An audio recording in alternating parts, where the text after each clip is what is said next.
Ok ragazzi, siamo pronti a partire direzione Eima. Sono due perché andremo io e anche il padre. Partiti! Allora dobbiamo essere alle 10 allo stand di Agrimec e qua però siamo già nel traffico. Speriamo di arrivare in tempo. Comunque sono ancora presto, sono le 7:25. Nebbione, 30 minuti. Prendi l'uscita Bologna-Casalecchio. Continua per 1 chilometro. Qua a destra. Siamo fuori dall'autostrada. Continua per 4 chilometri. Siamo in una galleria e c'è tanta coda. Finalmente arrivati.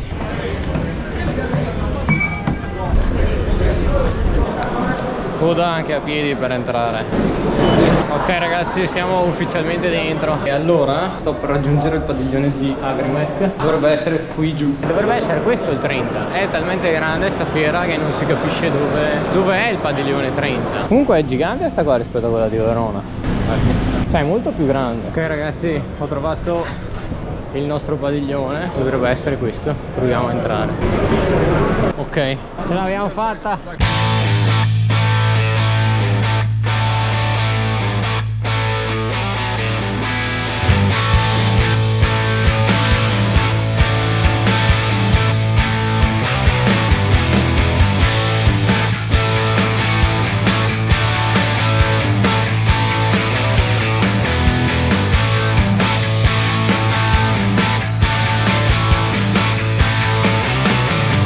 Allora ragazzi, adesso siamo allo stand di Stral Agrimec.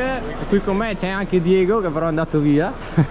E adesso andiamo un po' a scoprire qui l'essiccatoio con Andrea, giusto? Andrea? Sì, giusto. Sì. Quindi abbiamo una pagina dove possiamo controllare come sta funzionando la macchina. Quindi abbiamo questi LED che si accendono verdi quando ogni singola funzione è in atto. Una parte invece sulla sinistra dove controlliamo le caratteristiche importanti della macchina, ovvero le temperature sia dell'aria, del prodotto, quelle attuali e quelle impostate a seconda della ricetta. La ricetta che è in uso è scritta nella parte alta. Nella parte alta sempre verifichiamo qual è lo stato della macchina, cioè se è nella fase di carico, di essiccazione, di raffreddamento o di scarico. Ci sono delle ricette precompilate a seconda del tipo di cereale che noi vogliamo essiccare, quindi ci sono le temperature già suggerite dalla casa. Se in base alla nostra esperienza vogliamo cambiare le temperature, basta cliccare sopra e semplicemente impostare una nuova temperatura.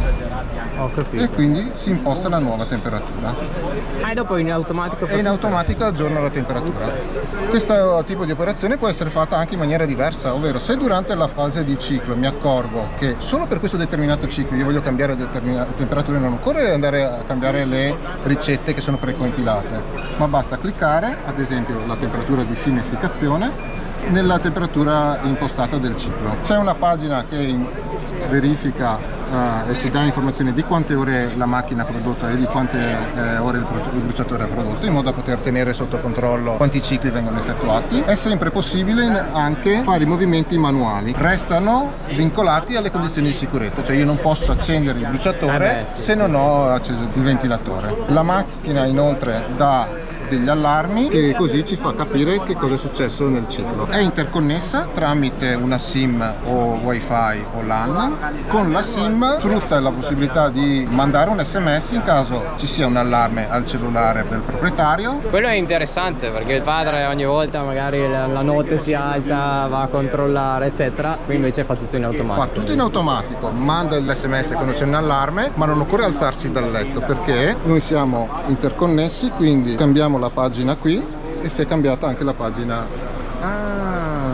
E quindi da remoto è possibile andare ad esempio a controllare le temperature, ma non solo cambiarlo ma anche modificarlo. E questo tramite una SIM normale? Tramite una SIM DAC, quindi c'è la parte del silos specifica per la movimentazione appunto del mais, quindi abbiamo una coclea di carico, in questo momento è in posizione di ok, questa è simile a quella che avevamo noi.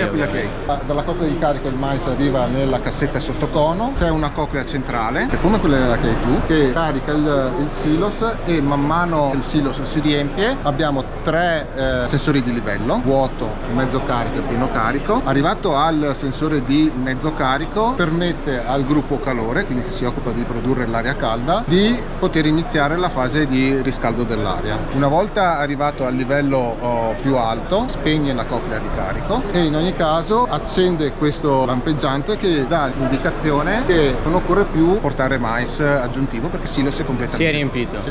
C'è il miscelatore, abbiamo un sensore che verifica che il miscelatore sia effettivamente in movimento, quindi se entro un certo tempo il sensore non rileva il movimento del miscelatore dà un allarme e quindi ci segnala che qualcosa non sta funzionando nel miscelatore. È particolarmente importante perché il miscelatore garantisce che tutto il cereale, quindi il mais del silos, sia continuamente in ricircolo. Per quanto invece riguarda la parte del gruppo calore, questa è una macchina con scambiatore, i fumi di scarico del bruciatore che entrano nello scambiatore e escono da quel camino, e invece l'aria calda di processo che entra da questa ventola, passa attraverso lo scambiatore e quindi poi si riscalda e poi entra nella campana di espansione dell'aria. Il nostro scambiatore è di dimensioni importanti, quindi la macchina ha un gruppo calore che è notevoli dimensioni e il flusso dell'aria è verificato da questo sensore. Qui si attacca poi il trattore. Questo caso è appunto con il trattore. E questo funziona a gasolio? A gasolio. Questo è il suo serbatoio. Serbatoio? Sì, sì, sì. Mi hanno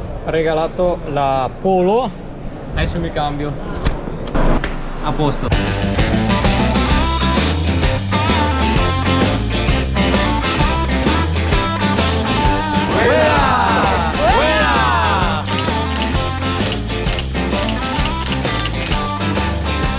Grazie mille allora e niente, ci vediamo alla prossima puntata. Ciao, buona giornata. Va bene, grazie. Ciao. Ciao ciao. Va bene dai ragazzi, allora io ringrazio Stral Agrimec che ci ha fatto vedere tutto il loro stand e ci ha spiegato come funziona un loro essiccatoio. Saluto anche tutti i ragazzi che sono passati a trovarmi e adesso la prima parte del video è conclusa qui. Successivamente vi racconterò quello che succederà durante il pomeriggio nel prossimo episodio. Se il video vi è piaciuto iscrivetevi al canale e noi ci vediamo alla prossima puntata.